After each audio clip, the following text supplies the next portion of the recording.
So how do you build your client base? You just need one job, and one job, if you do it well, you'll get another job. Kelly Hoppen, iconic British interior designer. Award-winning entrepreneur. I can look at somebody's home in 5 minutes and tell them, do that, that, and that. My mothership is designing homes, restaurants, hotels, but then all these other things that I do, they give me pleasure. I'm really authentic. Authenticity is so key. Not only your interior design, it's everything else. I'm a businesswoman. I wear both hats. I think in business you have to have. That's how I built the business. The best bit of my job is installing a job and the client walks in and they're like, wow, wow, wow, wow, wow. Now that is success for me because they're happy. Everybody thinks they're not good enough. They've never done enough. They self-doubt themselves. They're always putting themselves down. It's wrong because if you don't boost yourself, then who else is? Just remember, you've never reached the top. You can always go higher. And if you were to step down from where you're standing, you'd fall a lot further than you think. I just want to say a massive thank you to all our new followers and all our new subscribers for following me and clicking that button. You know, this is a huge passion project for me and I want you to be part of this journey. So keep listening, keep subscribing and enjoy. Hi, I'm Abbey Clancy and welcome to Exhibit A. Today I'm talking to interior icon Kelly Hoppen. And of course, I know who you are, but for anyone who's been living under a rock and doesn't, can you just explain to the listeners who you are? Hi there. So I'm Kelly Hoppen. I've had an interior design business since I was 16 and a half. So that's about 45 years. I've written lots of books about interiors because I wanted to share all my knowledge with everybody. I've done Dragon's Den. I do all kinds of TV and I love to help people create beautiful homes. And I'm still passionate about it. So we're just going to start off with a few quick fire. Okay. Just to ease in, although Okay. we've had a chat anyway. Describe your style in 3 words. Ooh, harmonious, balanced, livable. Which white? My white. You got your own white? I do have my own white, but white is the most difficult color in the world to choose because there's probably 2,000 whites. But I like a white that is like a powder-coated white. Yeah. Like a bone? Like bone, Yeah. but it's matte and it's impossible to keep clean, but I love it. I wish you would have told me about that before I've just painted my whole house. No, it would have been a nightmare with 4 kids. Okay, well, everything's a nightmare with 4 kids. But the whole white thing, my husband thinks I'm insane now and I've got like 25 whites on the wall. And he's like, they're all white. What are you doing? But today you can do stuff with fabrics and spray them and whatever. You know, when the kids were growing up, I always had white sofas, but I used to have loose covers so that I could wash them and put them back. And it's just, I love that kind of feel and look in a home. So you just make it work. I just don't let my kids sit on my sofas. I knew you were going to say You sit on a towel on the floor. Okay, the best places to find interior gems. Do you know, that's quite hard because I would say Paris is amazing. I love going to Paris and walking around all of the markets there. Yeah. I've found some incredible things over the years, but my new place is Brussels. Oh, really? For vintage furniture, Brussels and Antwerp is just Antwerp's the fab, isn't best. You know, you go into all of these incredible stores and you see something thinking it's going to be really expensive. And it's a quarter of the price and it's where everyone's buying them. Now everyone's going to know, but it is amazing. And you walk along all these, you know, cobbled streets and it's all new, wonderful linen fabrics because obviously linen comes from Brussels and I love linen, but amazing stores there. Definitely worth a trip. I'm going to come with you next time you go. Your favourite song? Definitely would have to be Marvin Gaye, Get It On. Yeah. What scares you? Nothing really scares me in life generally because I love challenges. But the one thing that I'm scared of is flying. Oh yeah, me too. So, and I've overcome it over the years. The only thing I loved about COVID was that you couldn't fly anywhere. So I was at home. But I definitely have a fear when I go to an airport, have to get there 2 or 3 hours early. And John, my partner's brilliant. He never complains because he knows he used to fly his own plane, so he can check what the weather's going to be. I'm like, it has to be like a military operation to get me on a plane. Once I'm on, I'm fine. Then when it comes to the landing, I'm like this again. And then I always say, whoever I'm sitting next to, how did that plane get here? Like, it still amazes me, but it terrifies me. Terrifies me. I am he calls me Airport Ab because of the whole I get it. beast I turn into. Yeah. But I remember in COVID when we flew once and there was still kind of restrictions and distance and masks. And for some reason, Pete and I weren't sitting together on the aisle separating us. And the plane went to land and then shot right back up. I've had that. Aborted landing. It's the worst. And I was clung onto this woman next to me, hysterical, hugging, and she was like, get off me, it's COVID, the 2-meter rule. And I was like literally on a knee like that. But yeah, I get it. Hate flying. Okay, what's the most priceless item in your home? Oh, definitely a picture of my dad, who was killed when I was 16. And I don't have many photographs of him, but I've got this one amazing photograph of him in a white suit. Can you imagine that? With a chain with a medallion on it, right? And a Gucci belt. Oh, fab. And it's just such a cool photograph, and it's really faded, but that for me is my priceless piece in the whole house. Like if the house was going to be on fire, that's what I would grab that. Yeah. Your design mantra. Wow, I've got so many. I mean, I've been doing this for 45 years. And for me, I suppose the most important thing is to enjoy it. Yeah. You've got to have a chemistry with somebody. It's got to be fun. You can't be unable to ask difficult questions about how much do you want to spend, and, you know, this is how long it's going to take, and I need decisions quickly. But for me, the sort of mantra is, you know, I've always wanted to design spaces for people to live in, first and foremost. And I've written about it in my very, very first book years ago. And then obviously I want it to look amazing. But if you can't live in a space, it doesn't work. No, if you can't enjoy your own home. Yeah, and I see it all the time with people, and you look in magazines and you think, it looks amazing, but how do you live in it? So it's got to work for you like clothes do. It's got to feel comfortable. You know, today I wanted to wear baggy trousers to feel that kind of feel. Yeah. You want your home to have those moods and feelings and experiences. So for me, the mantra is creating spaces for people to live in, and the rest is easy. That's easy. Do you ever turn anyone down? Oh, yeah. Yeah. And for that very reason, because I'm a very instinctive person. I'm not religious, but I'm spiritual in that way. And I can feel things. My instinct is always right. And I get very close to people when I'm doing their private homes, because you have to. Yeah. And that's part of what I love, is getting into someone's head, pulling out the information and creating what they knew they wanted but didn't know how to do it. I love that. And it's like a light bulb moment for me. I know how to ask the questions to get that information. And there will be a point in a meeting where I'll just go, I don't want to get into that head. Yeah. It just isn't going to work. And then it's no fun. And I love what I do. And I'm still passionate about going to the studio every day and doing stuff. If I've got to go in and work with somebody that I know we're going to have friction, then I don't want to do it. Yeah. How important is self-belief? Oh, I mean, if you don't believe in yourself, you can't expect other people to. And it's really hard. And I do a lot of mentoring with young people. And it's very easy to stand up as a public figure and go, believe in yourself, you know, and it's easy, but it's not, because it depends on what your background is, what's happened to you in your life, you know, the scars that you have on your heart, the scars that you have in your soul. But you have to, at some point, believe in yourself, because it's like me going and doing a presentation. Like, I still get nervous, even though I know it's good and 99% is going to be ticked off. I'm still got the adrenaline. But if I can't believe that I can't deliver that, I will deliver it in the wrong way. You know, when you go and give a public speech, you know, believe that you're there because they want to hear you.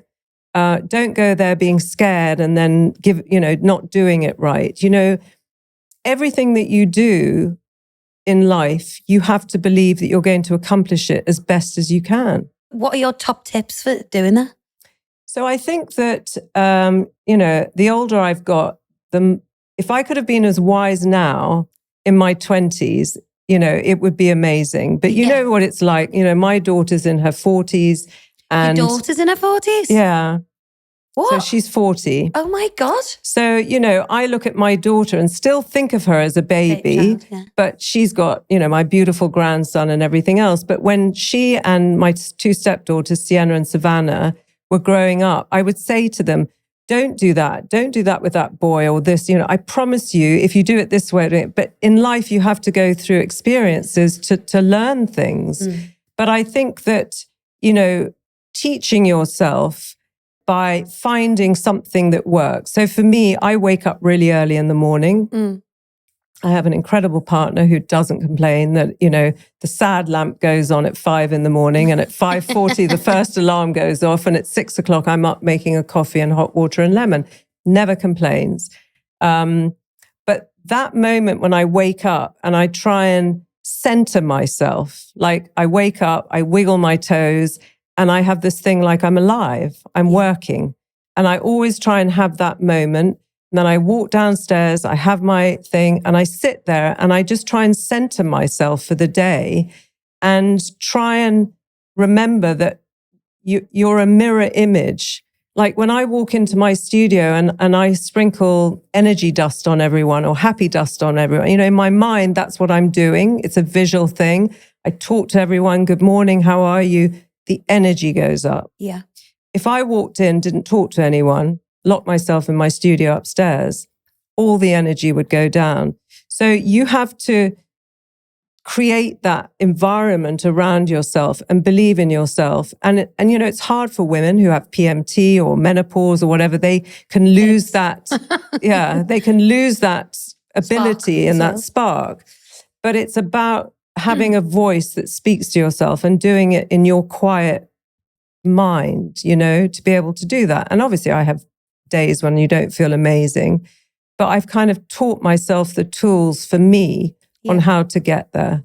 And that is to be grateful, to be positive, as best you can. Do you think this has come from your cancer diagnosis? And do you think your mindset has changed and you are more grateful? And no, I had that before, but the wiggling of the toes and the health thing has definitely come from that. Because, you always say flippant things like, the health is the most important thing. Yeah, but you don't believe it. You don't believe it. You just flip it out there. But actually, your health is the most important thing, because I'm sure you've had it where you think everything's going right and suddenly you have toothache and then you've got to go to the dentist and your whole day is a mess, or you break a leg or something happens and everything isn't working.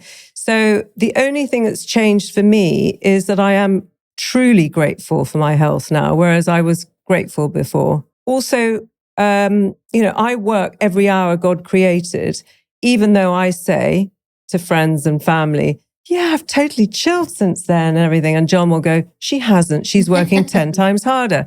But in my mind, I've found a balance that gives me that quiet and I can still go at the speed I want to. So everything I think is about balance. I'm doing that thing now. I'm just listening now. Should we get to it? How did your early life influence your style? I know you were surrounded by a lot of creative people growing up. How did that shape you? So I think my happiest times as a child were with my grandparents in South Africa. So I left South Africa at 2, but we used to go back every Christmas. And my grandparents had this amazing rambling old home that was the complete antithesis to what I do and my style. But who I became as a designer grew out of those 4 weeks every December. And it was because of how I felt in the house. It was the smell of the cedar chests. It was the little place that my grandmother and I used to knit and crochet. It was picking the hydrangeas from her garden and laying the table with all her beautiful china, going and baking cakes. The way people felt in that house was everything I wanted to then create for every single person that ever came to me who said, do up my home. Obviously in a different style, but if I could have bottled that, and given it to every single person I met in my entire life, it would have been amazing. It was just that she created the most extraordinary home where all my family would come and argue and fight like families do. I mean, nothing was like perfect, but it was how you felt. And every area had a place to sit for something, whether it was reading, whether it was talking to my grandpa, or the knitting, or cooking, or helping her with her clothes, or watching her when she was in the bath, chatting to her. It was a moment. And I remember always coming away, and my mother says from an early age, she would go out for dinner, she'd come back, I would have literally pushed pieces of furniture across the living room and redone things and tidied her shoes outside her door. I was obsessed, and every single weekend I would ask her to take me to see show flats. I was obsessed. I love doing that though. I know, but not at like 7, 8, 9, and 10. No. Do you know what I mean? Like that was weird. And then I saw an architectural digest of a before and after, and that was it. That was it. Yeah. Your East meets West aesthetic, where does that come from? So the love of East meets West was going down Portobello Road, finding a Chinese chest in that kind of wonderful deep red, in that lacquer. And I was obsessed with it. And I was doing up my first apartment. My father had died. I bought myself this small apartment. And I remember going down Portland Place or Road, and there was a wonderful guy there that sold materials that you used, upholsterers used. So it was the ticking to go under a sofa, or the hessian, or the linens and stuff. And I decided to get a load of samples and use those as my fabrics, but have them on the outside to really make them, and then have this kind of Eastern things with Buddhas and everything. So I sort of created my style out of travel and finding pieces, and then became obsessed with reading everything about China, Japan, Thailand, and then started traveling to the East. And something happened to me there. I would go to Thailand with the girls every Christmas, and it was like I'd lived there before. There was something amazing about it. I still get it. And out of that, I created East Meets West. And Terence Conran asked me to do this book. And I said, I'd love to. And I had enough work to photograph. And I said, I want to call it East Meets West. And the producer or director of the book sort of went, oh no, it sounds like a Chinese restaurant. I said, if I can't call it that, I'm not doing it. And it was amazing. And that was really the foundation for my design style. And from that, obviously, it's, gone in a million different directions. But the basis of it is I'm always drawn back to that. Even still now? Yeah, still do a lot of that. There's always some part of East meets West in my work. How important do you think it is to have that core style? I think in any business, I always use my example of Ralph Lauren. Yeah. He put his stick in the ground on day one, and he's gone off in a million different mind maps, but his values and his core have remained the same. And I've always said to young people in business, always have a philosophy. It grounds you. It's got to be your core values. So everything spins around the first day I ever did something. And I look back, at work I've done, and some of it I'll go, yuck. And some of it I'll go, oh, I'm going to redo that in a different way. So I think it's really key. Do you ever go back to the archives and go, oh, I'm going to bring that back? Well, the 40-year retrospective book I did, that was really cathartic. Yeah. And, there was a lot of throwing up as well as, happiness. But like other people would go, oh no, that's amazing. So you know how hard you can be on yourself and critical. But I think everything is full circle, isn't it? Okay, so if someone was, looking to create a brand, what advice would you give them on, creating their core values? And well, I think if you're creating, anyone who's a creative, when they want to start a brand, they're excited. Yeah. So look at 5 things in that brand that excite you, write them down, leave them, come back to them, look at them again, shuffle them around, and just take 3 words out. For me, it was always sort of harmony, nature, organic. Say those were the 3. If that's what encompasses the look or the feel, those are your core values. And they always say in business, go back. If you're ever sort of, lost in a path somewhere, or you've been asked to do something and your gut tells you, oh, is it, does it fit with my brand? Go back and read those 3 things. When you're starting out in business, though, how hard is it to trust your gut? Because, I've been reading about you at your time in school. You left school early. You had a terrible time in school with, bullying and the dyslexia. How did you use that as your super strength, your dyslexia? And, Well, later in life I did, but as a kid I didn't. And being bullied, obviously I look back at that little girl and go, oh my God, I wish I'd been there to hug you, because I would have just, whacked them all. But now I look back at that, and that's what's made me the person I am today. And it's because I don't feel like anyone I should ever feel that way. And, I work very closely with the Diana Awards and talk to young kids. And, today with social media and all of that, you can't get away from it. My mum used to pick me up from school and I used to run to the car, and then I was safe until the next morning. Now they don't have that. So I think you get strength from things that have gone wrong and things that have not worked out. And so when I say to people in business, like, if you're starting a business, it doesn't matter if you fall, because those are the times you grow. You're going to learn. So you just learn from them. And I think it's that, that mantra I have, which is count to 10. And I use it all the time. And I said to somebody the other day, people do their 10,000 steps. I do my 10,000 counts, because I'm constantly counting to 10. That's a long time, 10.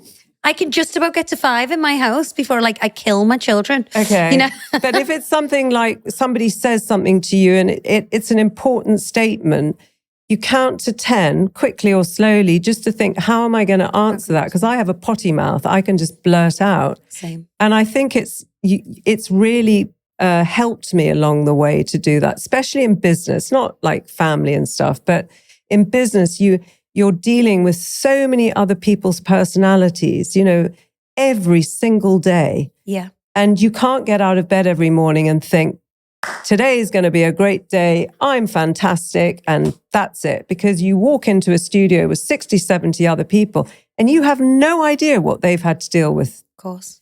So you're having to, gauge and work around them. So the counting to 10 and that deep breathing and, just trying to, I always say if nobody's died, it's solvable. Yeah. And you can get round things. Yeah, and going back to the dyslexia, I've got 4 kids in school and it's all, academia. Yeah. And I feel like everyone works differently. Everyone's got different strengths. And I don't feel like that's always encouraged or supported in schools. And, there should be other methods of learning. And totally agree. And, it's a worry to me with young kids. Like my dyslexia was awful at school. But when I learned, I only found out, by the way, that I was dyslexic when I had a daughter and she was diagnosed. Okay. So I only found out when I had a daughter at the age of 5, 6. So before that, I thought I was stupid. Yeah. So that was a real aha moment for me. And what I realized, and I can still visualize being in the room with Tash and them showing us a grid with lots of pictures in and asking us to try and memorize the pictures. And then the other thing to do was to read something and then tell them what we'd read. Neither Tash or I could remember what we'd read because that was the type of dyslexia. You can read it, but you would forget it. But every single image we could remember. So bingo, I realized that your visual memory is what we hold on to as my form of dyslexia. So if you had said to me today, come in here, and by the way, could you just read this and could you then say it? I would have started to sweat and get into a complete state because I would be pressurized into memorizing something. If I'd been given enough time, I could have. But the only way that I could do that is to read each line slowly and put an image to it so that when I had to repeat it, I would think of the image that would remind me of what was written on the page. So that I used lots of different techniques to do it. And thankfully, we have spell check. We have Google Maps. We have, all of those things. So you can navigate. But I always say to kids who've got dyslexia, you have got a part of your brain that works like no one else's. So embrace it and use it. You've got a visual brain that is off the charts. Yeah. Get extra time in exams, So you can navigate around it. And I remember getting an award once for being dyslexic. Can you believe that? And Charles Dunson was getting one as well. And I remember him getting up on stage and thanking them for this hideous vase that we were all given. And he said that every time he wrote car phone warehouse, he used to write crap phone warehouse. That's hilarious. And I just thought that was really funny. But yeah, I mean, it's what it is. But schools need to be more sympathetic and streamline kids. It's too much pressure. I agree with that. 16 seems like it was a pivotal age for you. You lost your dad. You left school. You were traveling with a band around South Africa. Really have read up. Did you want to be a rock star? No, but I love music. I design to music and I can sing and I thought I could play the piano, although my daughter said to me the other day, Mum, 3 songs. What are those 3 I made songs? them up myself. But you know how Not kids 3 blind mice. can absolutely dampen everything in a second. Oh, yeah. But yeah, I ran away and I hooked up with this incredible band, Pacific Express, and traveled around the Cape and South Africa with them. Wow. And it was a way of just running away. And I made some great friends. What were you running away from? Well, the fact that my dad had died and I was lost, I was shocked. I was in shock, basically, and couldn't deal with it. So I ran away. And of course, I was found in 5 minutes because, it wasn't that difficult. But it was an important part of my life as well. And also understanding about apartheid and everything else. And then what was quite interesting for me was many years later, I dated Sol Campbell, as you know, and that, hit the front cover of the Cape Times. Wow. And in a way, that was great for me because it was like, yes, like it was wrong what they were doing and the government and everything else. But I remember everybody like being in, wow, this is amazing. Yeah. But it was a moment for me because I had been with these friends of mine and looked at them as just my friends. Yeah. But it wasn't allowed. So it was a really kind of dangerous time, which, when you're that young is kind of exciting as well, isn't it? Did your mum let you do that? No. But I did. And my mum and I had fallen out and I only saw my mum literally weeks before my dad's funeral. So I then ran away and she was the one that found me and she kept trying to entice me back. So I'll tell you quickly a funny story. Yeah. So eventually we were in a block of flats because the band were touring in Johannesburg and these rooms were literally concrete. And I called my mother up and I said, oh, Mum, I really want to come home for a hug. And she said, I'll send you a ticket immediately. So I went home for like a week, but I filled my case with all the Designers Guild cushions that were in her room that I was sleeping in, took them all, hid them underneath my clothes. All I wanted to do was decorate.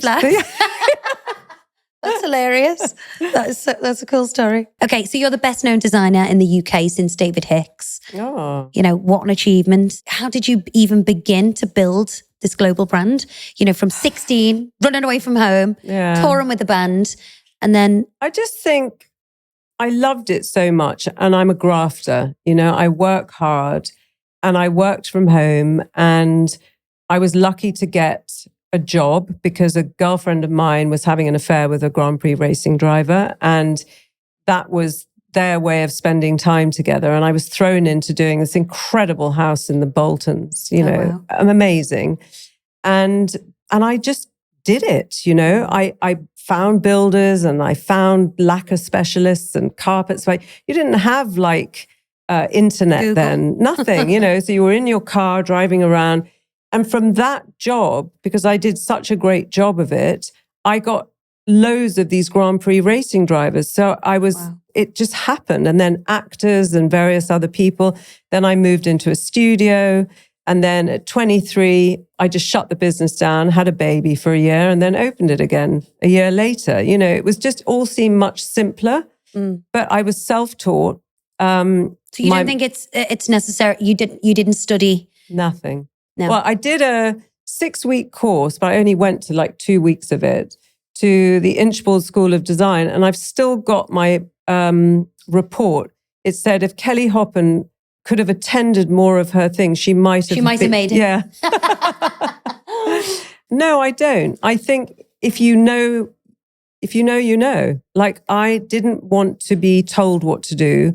I worked in Harrods on Saturdays at the belt department, and I got fired. I was useless at being told what to do. So I thought, do you know what? I'm going to start my own business. You don't need money to start a business. You just need a client, and they pay you a deposit and you deliver. Yeah. And my mother was an amazing mentor. She told me, when you get paid, you put the VAT money in one account, you put the client's money in another account, your profit in another account. Yeah. And I used to literally do that, like systematically, so that I was always like perfect, And it just grew and grew and grew. And then when Tash went to boarding school with Sienna and Savannah, because they talked her into it, I just had all this time in the world. And how old were you at this point?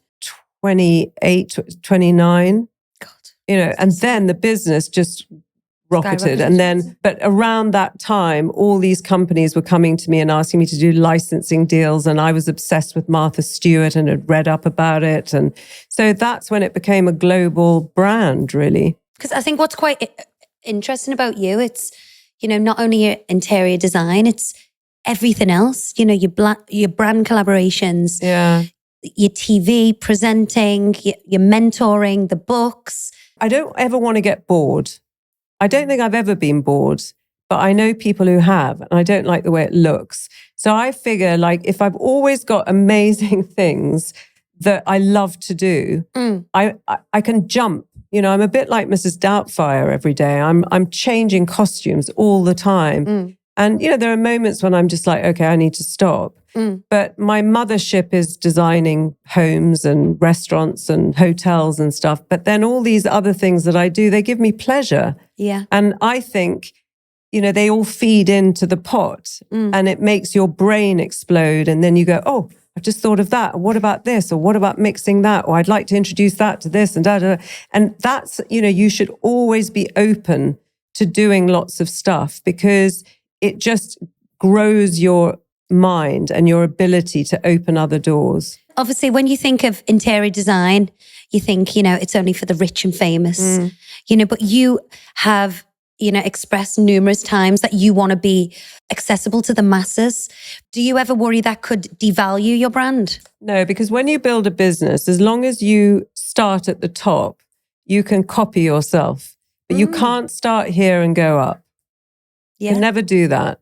So I'm working on something at the moment, which we will be launching later this year. And I am passionate about that. And one of the things that I love doing is going on This Morning and going into people's, I can look at somebody's home in 5 minutes and tell them, do that, that, and that. I just have that ability and I love it. Get yourself round to my house. With pleasure. I say that everyone should have a beautiful home. Yeah. Now that can be, if somebody's paying millions of pounds or you're paying £100 or £50. Today, everything is accessible on the high street, whether it's fashion or home. Not when I was born. And that's brilliant. When I was younger, you had Habitat and that was it. And that was expensive. So today, you've got all of these incredible brands, whether it's Zara, Marks and Spencer, Henny's, Dunelm, all of them are copying what I do and other designers do. So, but it's very hard for people at any level to know how to do it. It's terrifying. Yeah. There's so much inspiration with Pinterest, Instagram. It's not just, personal style and sifting through magazines and that's anymore. Where it becomes dangerous, because Pinterest is brilliant, but it's in design, it stops people being creative, I believe, because I created my brand out of my imagination. Yeah. So today people can just copy. Okay, great. But you look at Pinterest, and if you're just somebody who wants to do up their home, you're going to get lost in a sea of sofas and looks and feels and colors and styles and everything else. Because how do you choose? That's exactly where I am now. I've done my new floor. I've got no furniture. I saw it. Looks beautiful. I don't want any of it back. And I'm trying to get these new sofas. Help me. Where do I start? So you see, you're in a really amazing position because I saw your Instagram thing and you were all dancing and I so got you that feeling of like nothing in there and it's free and easy and wonderful. Throw out the old. I would say make a note of the things that you had in there before that you still love. Yes. And bring them back and just put them in the middle of a room. And you said earlier about your sofa, you don't want that typical, corner, whatever. You're probably, I'm thinking, going for something which is slightly rounded, maybe. Yeah, I knew it. But I want a social space. I know, but there are so many questions that you need to answer before you can create that. Like, how do you use the space? Is this for the kids or is this for grown-up? It's about planning. Yeah. And then being slow with it. Which is not me. Yeah, I want it yesterday. Me, but that's why you need sort of help planning and plotting because otherwise you'll put stuff in and you'll just go, yes. And then you'll sit there and then you'll go back on Pinterest and you'll be like, I've ordered the wrong one. Yeah. And it needs to be sketched. That's the other thing. If you can visually see it, I think people understand it. And that's why we use CGIs or sketches to show people what a room actually looks like. Wow. Because then you can...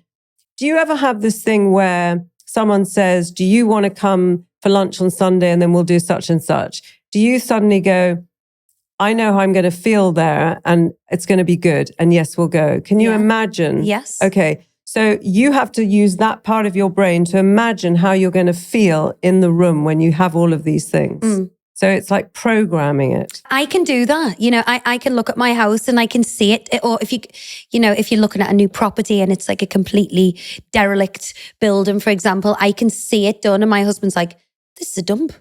I can't live here. He doesn't, he needs to, CGI would be perfect for him. But I feel like I can visualize, but I am constantly getting things wrong, wasting money, rushing. Okay, so talking about bringing a look together, how important is brand identity? Because I think, people can look at an image and go, that's a Kelly Hoppen room. Yeah, I mean, I think that, the DNA is there now. But if I was to show you one of my private portfolios that I don't show to everybody, you'd be amazed what I can design. But it's still got my Kelly Hoppen stamp. But a client might ask for something that is slightly different. Yeah. And, I think it's really important to own your style, whether you're a stylist in fashion or theatre or film. You watch a Scorsese movie, it's him. And I think, it's about building a brand organically and slowly and over time and believing in it, and being able to grow with it, not always being so like stuck in a box. You've got to step out of that box all the time. You can always get back in, but you've got to get out and feel the wind and feel the changes and everything else. Then you can go back in that box and think about it all and plan, but it's really important. You've had a career spanning over 45 years. Why do you think you are still relevant?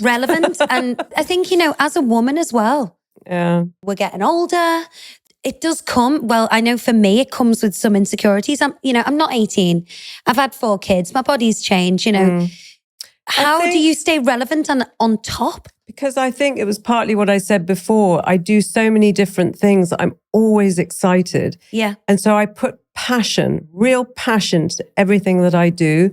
And I'm really authentic. And I think authenticity is so key. Yeah. And, I learned through COVID, when I was running my business still, we were still running a business because we were running jobs in China and Sydney and God knows what.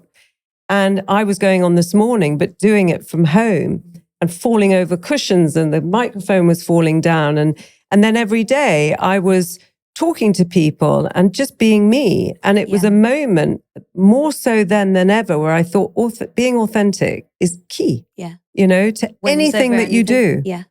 And of course, would I like to be 50 or 40? age has never been a number for me until COVID, when I was like, yes, I can get the first vaccine. I suddenly realized the age I was, and became obsessed about it. I can't believe your age, though, by the way. You look incredible. Thank you. But I don't feel that it. age unless, I just did this L'Oreal campaign and it was like, I feel you look great for your age crossed out. And when they asked me to do it, I was like, yes, because all my life people have said that. You look great for your age. I'm like, I just look. Fuck off. Yeah, I look great,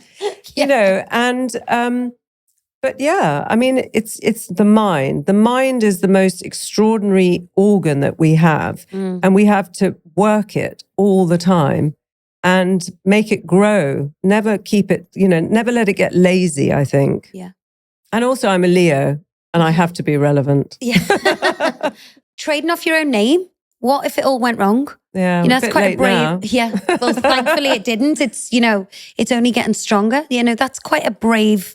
I didn't really know anything else, at the time. I mean, my logo was a key, an antique key that my mother gave me this, she was into antiquarian books.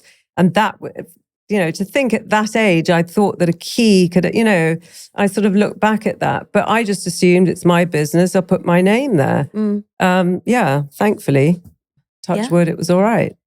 Can you just describe your home to me? Because I have seen little pictures of it, but how do you design your own home? I don't think you have, no, because it's a new home. Oh, okay. And we've decided not to show it. John was just like, please, for once, can we just have something that's private? Yeah. And I was like, it's my best work. Yeah. And it's you'll have to come and see it because you will love it. I can show you some pictures of it, but it's probably, I say that every time, but it's probably my most favorite. It's really designed for John and I. It's really homey, but it's cool and it's like powder coated white and everything. I just I love it so much I can't describe it. Yeah, I'm jealous that you're in that white phase, I mean, the thing about this house, with the last house that you saw was an old auction house. And the same thing like Pete, we walked in and John just went, forget it, because it was like ruts and rubble. And I went, no, fantastic, the staircase, da, da, da. And I was like, anyway, I talked him into it and we bought it. And it was huge. And it was this overwhelming, unbelievable space with these incredible ceilings. Wow. And after 7 years and after COVID. 7 years? Well, we lived in it. Oh, okay. God, no. And then during COVID, we were like, let's get something else. Let's sell it. And John looked at me and he said, please, could I choose this time? I looked at him and I went, basically no. And he went, no, could we just have a house with walls? Because that was just, everything was open. Yeah. And I said, okay, but I need to knock a few walls down. And John never questions anything I do on the interiors. John sounds like my dream man. No, he is pretty amazing. And he deals with all the build side. He loves all of that. Oh. And anyway, we found a compromise. But this house, I can literally, when I say it's powder coated white, it's just like, you're like in this room just full of white dust. It's amazing with all the black and white photography and every ceramic is matte, chalky and unbelievably over the top marbles, but in bathrooms where it's like concrete. Yeah. So there's this real juxtaposition and all the lights are amazing as well. And I walk in there and I literally just wander around and it's like I get the feeling over my body when I eat cheesecake. I always get a funny feeling. And it's just, I'm happy every time I go in there. And we've built it in a way that, or designed it, that we know the rooms we're going to spend more time in. Like our bedroom is enormous because we've got big Georgian armchairs in there and it just works, Did you have a budget? Actually, yeah, we did have a budget and we totally gutted it, rebuilt it, moved in within 8 months. Wow. And that was a 1 year and 7 month project. Gosh. I mean, I don't waste time. Just you sound like my kind of designer. I think that's so interesting what you say about, because we built our house and, there's been times where I'm like, I want to stab the wall down, because I've made so many mistakes. Yeah, but you have to change that this time. You used to come into my shop. I know. I remember you signed a book for me once. Yeah, I remember years ago. But I think this time round, you've got a clean slate and you know what you do. So you have to stop doing that and you have to plan it now. Yeah. And just be a bit patient and kind of draw it up and make sure that it's, it works. I'll happily come and look at it for you. I'd love you to. When we built our house, it was like bedroom and then the room next door could be a big dressing room. But I did not plan for these 4 kids who have taken the dressing room. They've taken the walk-in wardrobe, and I had to like extend the kitchen. Then where's all the bags? I've got 4 rucksacks and pea bags and hockey sticks. I need boot room, wellies, You have to plan it. That's the only way to do it. So I would love to do that next. I'm constantly looking for a project to build the new dream. And I think Pete's going to divorce me if I get another animal podcast series. Yeah, exactly. He's like, can't we just live in our house? No. But what does home mean to you? Oh, home is the minute you put the key in the door and you smell your smell. Whatever your candle is, your smell, it's like your home. It's that feeling like you're safe. Yeah. I always do the same thing. I go down to the kitchen, open the fridge, close it for some reason. I never get food out of it. And then, you just feel you're at home. You put on your trackies and you just feel comfy. How does your design process work? Well, you meet with whoever the client is, you get into their head. If we're building a 60,000 square foot house, say in Hong Kong, which we're doing right now, you would have a 60-page questionnaire for people. Wow. Do you brush your teeth next to your husband, your partner? Is the left, the right, which side of the bed? Like every single question. You gather all the information, you throw them loads of questions. And then I immediately go and start doing concept boards. I'm quick at that. I love it. I'm like, boom, boom, boom, boom, boom. And then I sit down with the team who's going to work on the project and we start to look at it. We get the clients in if we can to look at hard finishes, color palettes, things like that.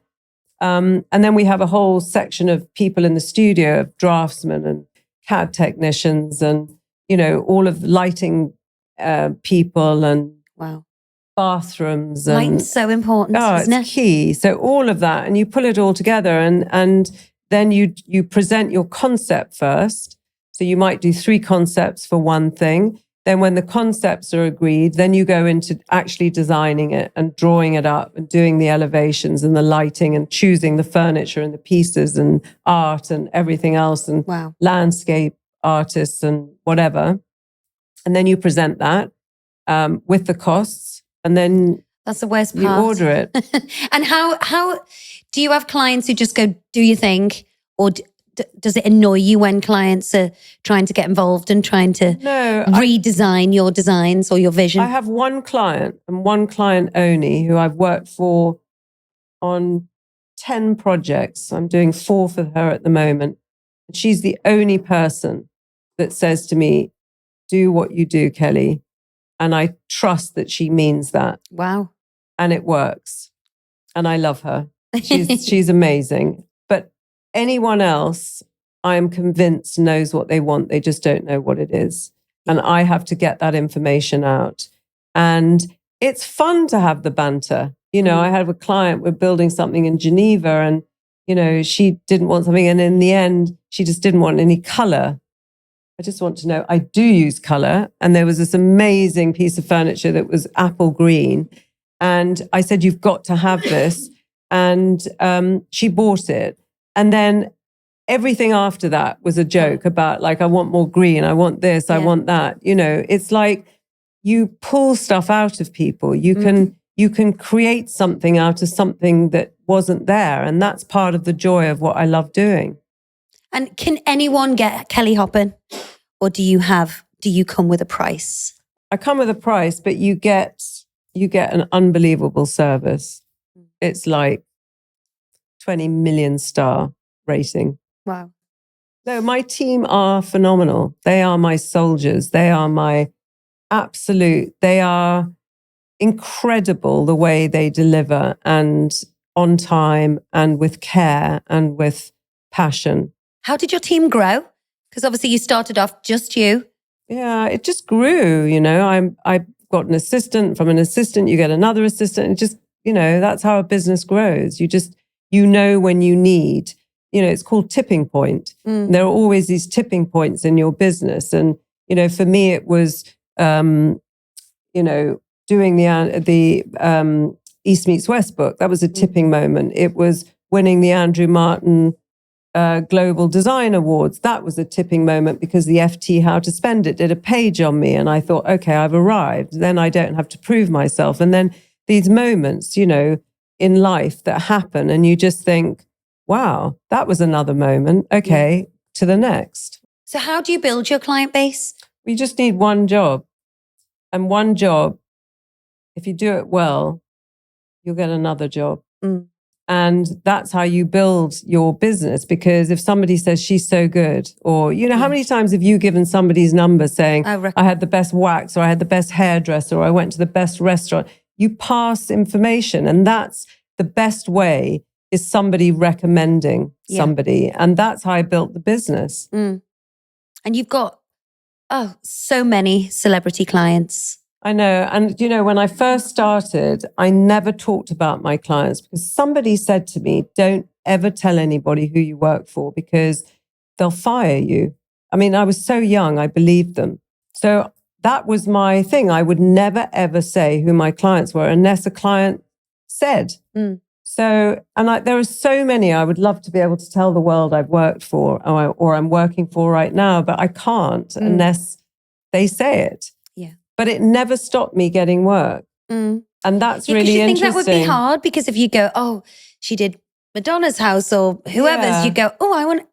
And I know there are a lot of designers who do talk a lot about who they work for and they will get obviously other work. But for me, it really shows for me that it's really private what you do for people. If they want to shout about it, amazing, But if not, it doesn't matter. And, like for example, with Boy George, who I redesigned I love that house for him. And that was that house was so important to him. Yeah. And he walked into our home and said, I want this. And I said, no, you don't. This won't suit you, but let's talk about what you want. And it was finding that balance of that spiritual space he wanted with the more neutral, the more calming, but still with the madness. Yeah. And on the day I was installing it and he said, I'm delivering a load of art. And all those pictures turned out and I started to have like hot flushes.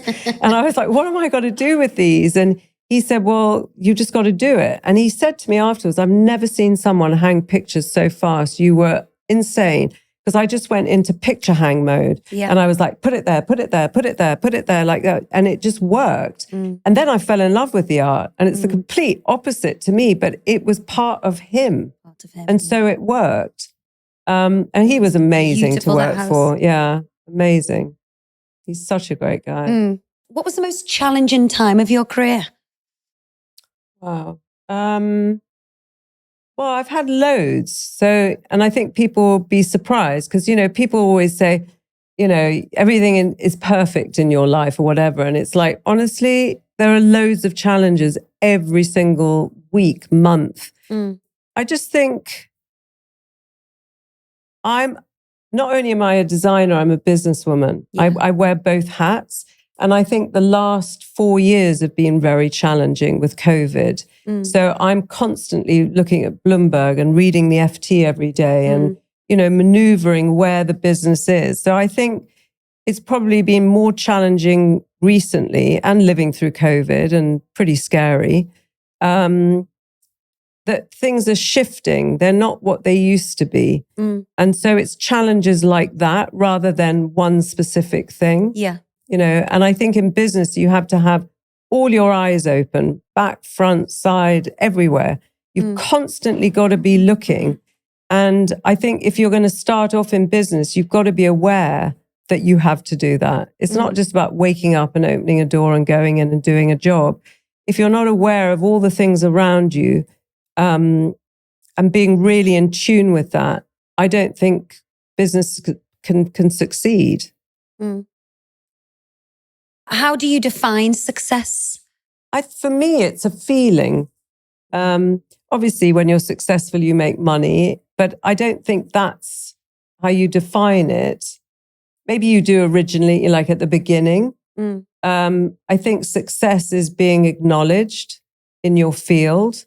I just think it's more of a feeling, like when you've been successful. I know I'm successful when a client says, I love it. Yeah. The best bit of my job is installing a job, and it's turnkey, and the client walks in. Just done it twice with one particular celebrity where they just walk in and they're like, wow, wow, wow, wow, wow. And it just, now that is success for me. It's because they're happy. Yeah. You've managed to do that. So I suppose, that feeling never gets old. No, it's the best. It can also be the worst if somebody doesn't like something. How do you deal with that? Has that ever happened to you? No, but it's a common trait I am the client from hell, by the way. So I know how to deal with people. When you have something, I bet it's happened to you, when you have something delivered into your home, your instinct is, I love it. And then you wake up the next morning and you hate it. Yeah. Okay. Or it's not what you expected. Right. But then you have to live with it. And then you realize that you love it. Because that is just human nature. So often you'll get that call the next day going, oh, no, I've got to get rid of this. And then you go around there and you go, no, but you don't. Let me just talk. And then they go, oh, no, you're right. So you always wait for that one call on one thing. But yeah, you just deal with it. It's not the end of the world. And talking of your accolades, you have got so many. Your CBE, MBE, you were named in Vogue's 100 Inspirational Women's list. You won the Andrew Martin Award, just to name a few.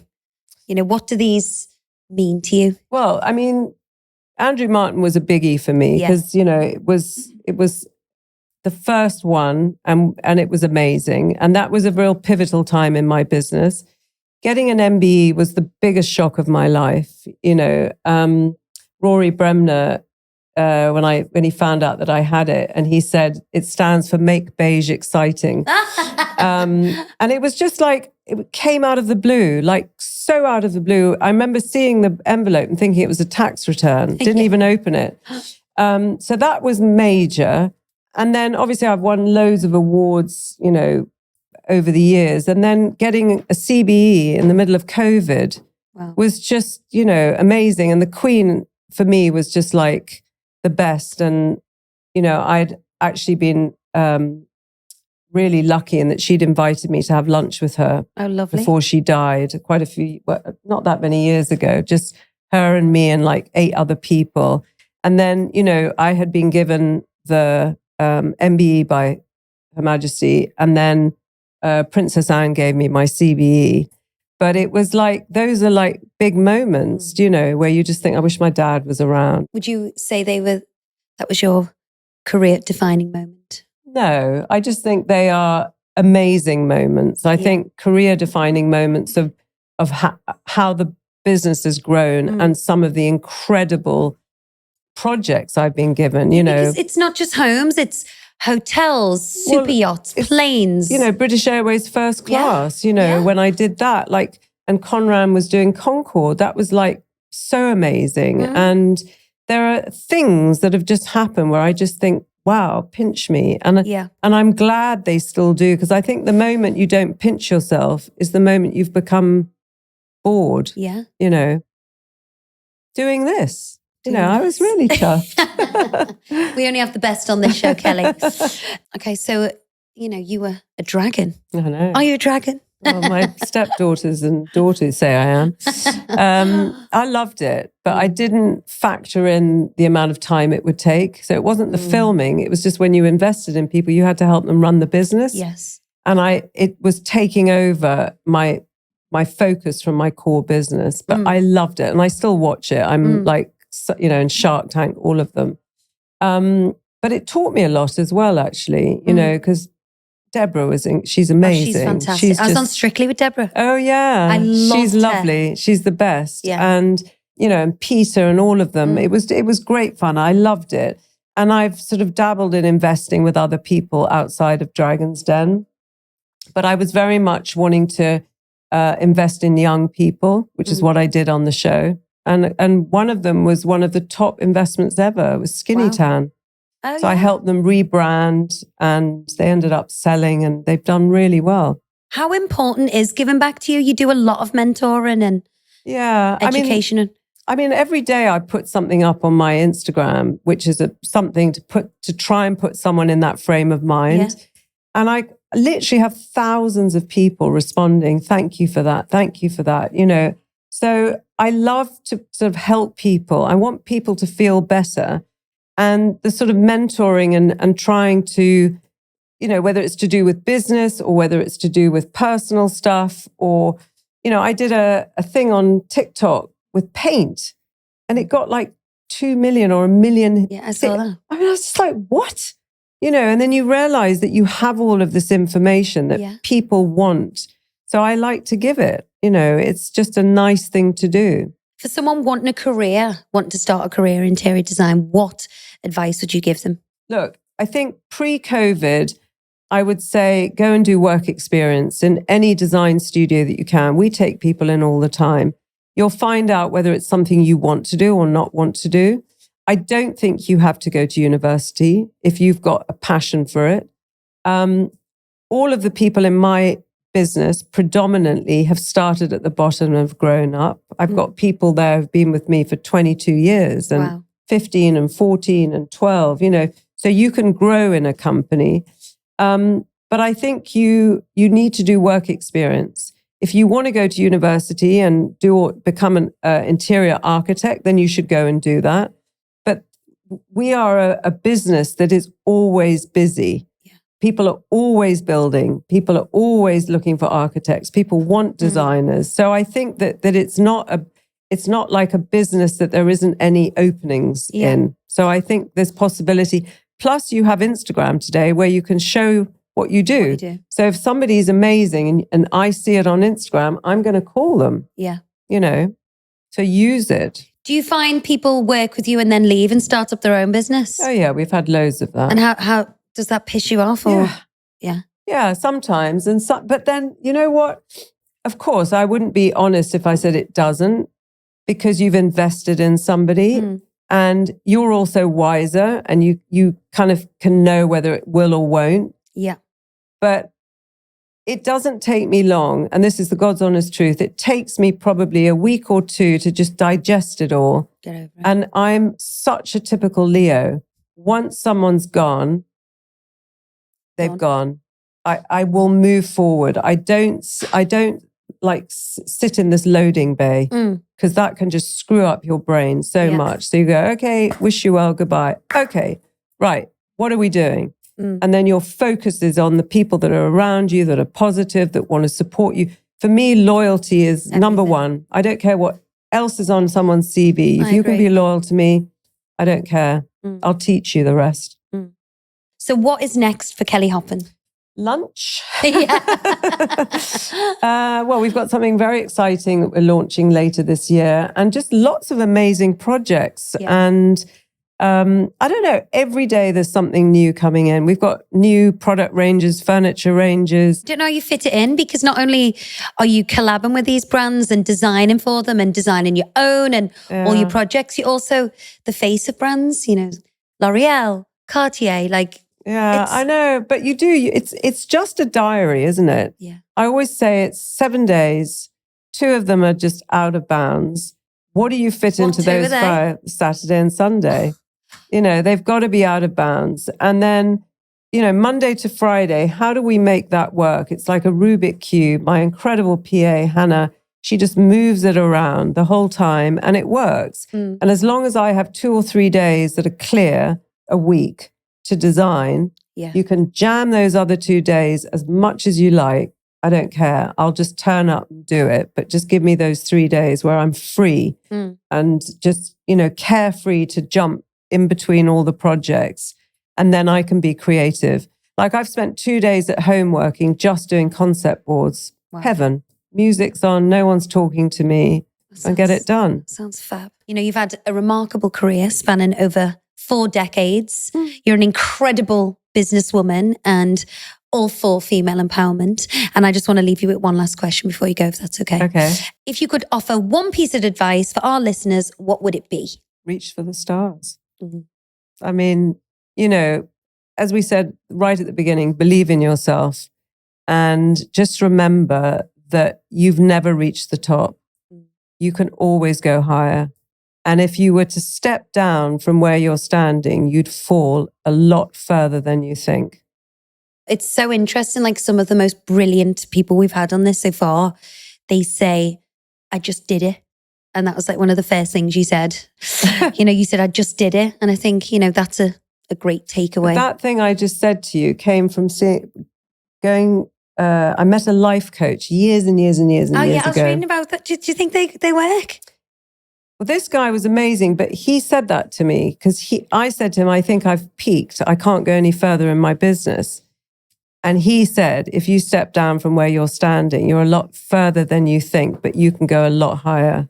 And I've never forgotten it. It's good. It's good. Good. It's a good visualization. Yeah. Because everybody thinks they're not good enough. They've never done enough. They self-doubt themselves. They're always putting themselves down. And it's wrong because if you don't boost yourself, then who else is? Then you walk into meetings like this rather than that. And so it's important to believe that you can reach the stars. I know it's a cliche, but nothing's impossible. So my motto is nothing's too big, but nothing's ever big enough. Yeah. And if you think about it, it sounds a bit like, uppity to say that, but it's not. It's just like, yes, that's amazing. Like, say, for example, I've just designed BA's first class. Is that enough? No, it's not. I want bigger, and that's the passion and the drive that's always driven me. No, what's the next? Yeah. Don't sit. I have a friend, Luke Evans, an amazing actor, and he never sits still because he's so passionate about his acting. He goes from one to the next, to the next, to the next. And that's why he's so brilliant. Yeah. Because he doesn't sit. And, where you see a lot of people going, oh, I've done that. Now I'll take a long break. You've got to keep the fire burning the whole time. Yeah. It's really important. I agree.